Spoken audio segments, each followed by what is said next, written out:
तो दोस्तों, ये है आधी हकीकत आधा फसाना की पहली कहानी। और ये कहानी है मेरे एक दोस्त की।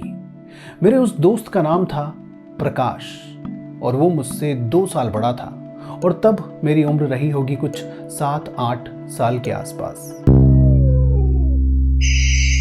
ये कहानी है गर्मियों के दिनों की, जब स्कूल की छुट्टियां होती हैं, जब बाहर ग्राउंड में लोग अपने पलंग लगाकर मच्छरदानी लगाकर सोए होते हैं।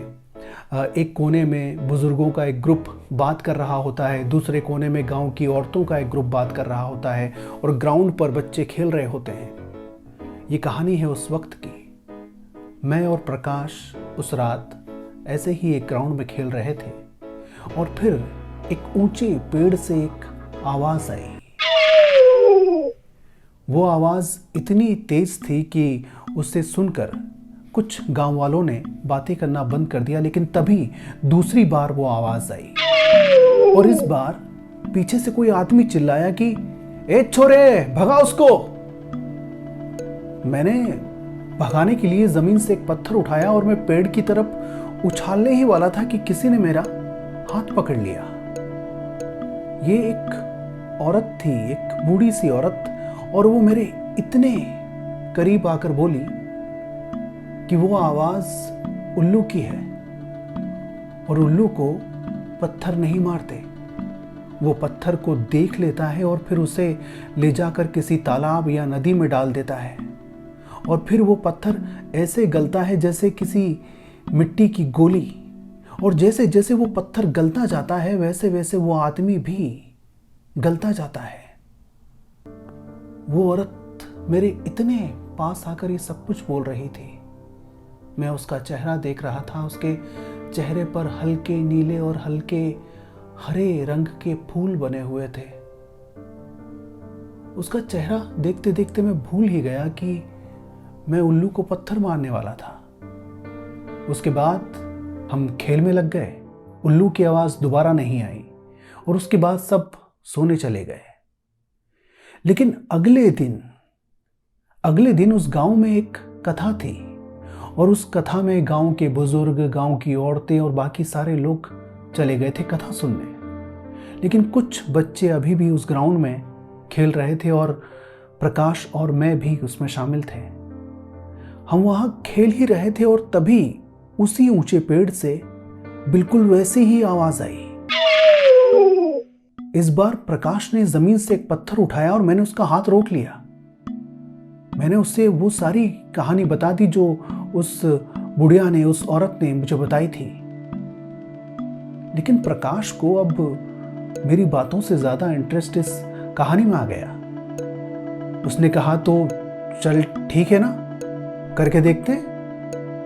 वो भागता हुआ अपने घर की तरफ गया और वहां से एक पत्थर लेकर आया, एक हल्के गुलाबी रंग का पत्थर, हल्का सा चमकदार पत्थर, और उसने वो मुझे दिखाया और बोला कि देख, ये पत्थर उल्लू को मारते हैं और अगर ये पत्थर अगली सुबह हमें इस ग्राउंड पर मिल जाता है तब तो उल्लू की ये कहानी झूठी है, बकवास है। ये प्रोसेस इतना इंटरेस्टिंग होता जा रहा था कि हम इस कहानी का दूसरा हिस्सा भूल ही गए कि क्या होगा अगर ये पत्थर हमें नहीं मिला।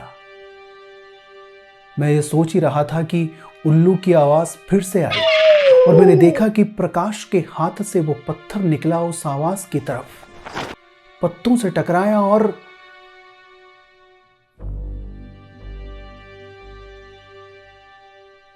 जमीन पे गिरने की आवाज नहीं आई। और तभी पत्तों से टकराता हुआ उल्लू कहीं उड़कर चला गया। प्रकाश चिल्लाया कि देख, भगा दिया इस साले को। और मैं सोच रहा था कि जिस तरफ वो उल्लू उड़कर गया है उस तरफ तो गांव का तालाब है।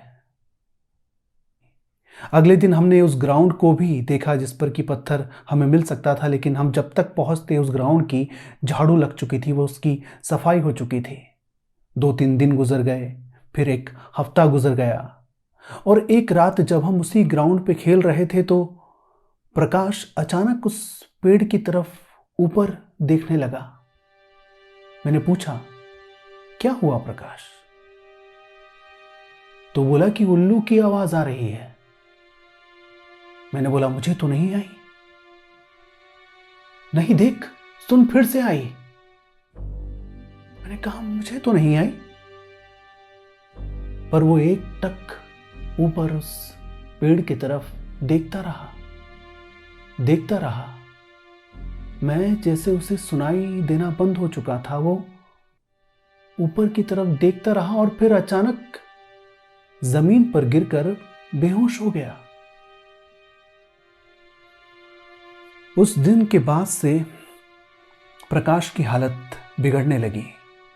उसने बिस्तर पकड़ लिया। वो नहीं तो किसी के साथ खेलता था और ना ही कहीं बाहर जाता था। मैं कभी कभार उससे मिलने जाता था तो देखता था कि हर बार उसकी हालत खराब होती जा रही है। और एक दोपहर जब मैं उससे मिलने पहुंचा तो वो नींद से जाग कर मुझसे बोला कि मुझे वो कहानी फिर से सुना।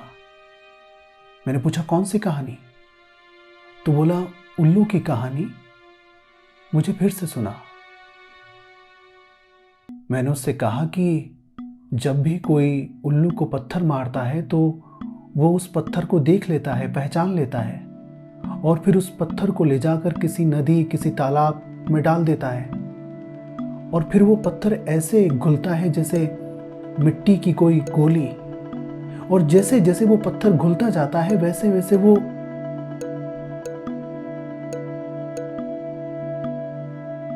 प्रकाश मेरी तरफ देखता रहा। और तब मुझे याद आया कि उस रात मैंने उल्लू को तालाब की तरफ उड़कर जाते देखा था। मैंने प्रकाश से कहा कि मैं अभी आता हूं और मैं वहां से भागा। मैं नंगे पैर तपती धूप में उस तालाब तक भागता रहा। और जब मैं वहां पहुंचा तो मैंने देखा कि गर्मी की वजह से वो तालाब सूख चुका है, लेकिन अब भी उसमें इतना पानी है जितना एक स्विमिंग पूल में होता है। पानी गंदा था, मटमैला था।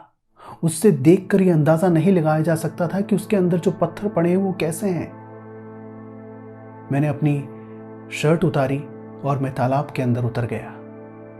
तालाब के अंदर मैं आधा डूब चुका था और तालाब के अंदर हाथ डालकर, उस पानी के अंदर हाथ डालकर मैं उसी तरह के पत्थर उस शर्ट में भरने लगा और शर्ट को बाहर लाकर सूखी ज़मीन पर मैं पटक देता और देखता कि कहीं उन पत्थरों में वो गुलाबी पत्थर तो नहीं। दोपहर से लेकर शाम तक मैं यही करता रहा। और जब मुझे लगा कि इस बार इस शाम की शायद ये मेरी आखिरी कोशिश होगी, क्योंकि इसके बाद दिन ढल चुका होगा, रात हो चुकी होगी, तब मैं जितने पत्थर उस शर्ट के अंदर भर सकता था मैंने भर लिए। और उस शर्ट को बाहर उठाकर ला ही रहा था कि वो शर्ट फट गई और सारे पत्थर वहीं जमीन पर बिखर गए। मैंने देखा कि मेरी शर्ट की जेब में एक छोटा काला सांप बैठा हुआ है और उससे निकल नहीं रहा। मेरा ध्यान उस सांप पर टिक गया, लेकिन फिर मैंने जब नज़र इधर उधर दौड़ाई तो मुझे दिखाई दिया वो हल्का गुलाबी रंग का पत्थर। मैंने उस पत्थर को उठाया और भागता हुआ नंगे पैर, नंगे बदन प्रकाश के पास पहुंचा। प्रकाश के हाथ में जब मैंने वो पत्थर दिया तो प्रकाश उसे पलट पलट कर देखता रहा और बोला कि हाँ, ये वही पत्थर है। मैंने उससे कहा कि इस पत्थर को किसी डब्बे में रख के उसे जमीन में गाड़ दे ताकि ये दोबारा कभी किसी को ना मिले। और प्रकाश ने बिल्कुल वैसा ही किया।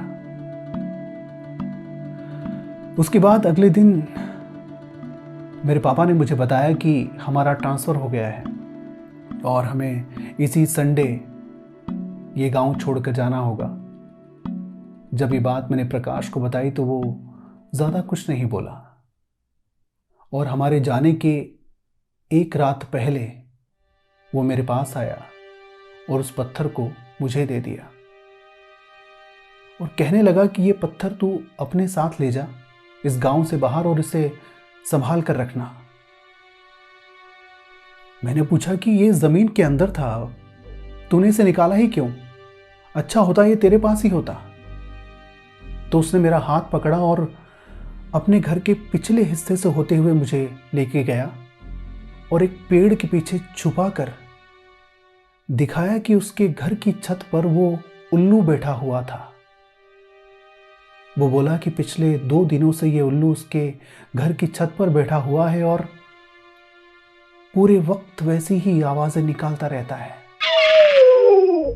मैंने उस पत्थर को अपनी मुट्ठी में कस के बांध लिया और अगले दिन हमने वो गांव छोड़ दिया। उसके बाद मुझे आज तक नहीं पता कि प्रकाश कहाँ है, क्या कर रहा है। उसे भी नहीं पता कि मैं कहाँ हूँ, क्या कर रहा हूँ। हमारी कभी बात नहीं हुई। लेकिन वो पत्थर मैंने आज तक संभाल कर रखा है।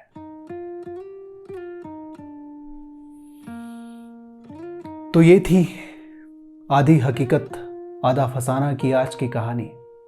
क्या लगता है आपको, कितनी हकीकत थी और कितना फसाना? जुड़े रहिए मेरे इस चैनल के साथ। कभी लाइव आया तो ज़रूर बताऊंगा कि इस कहानी में कितनी हकीकत थी और कितना फसाना।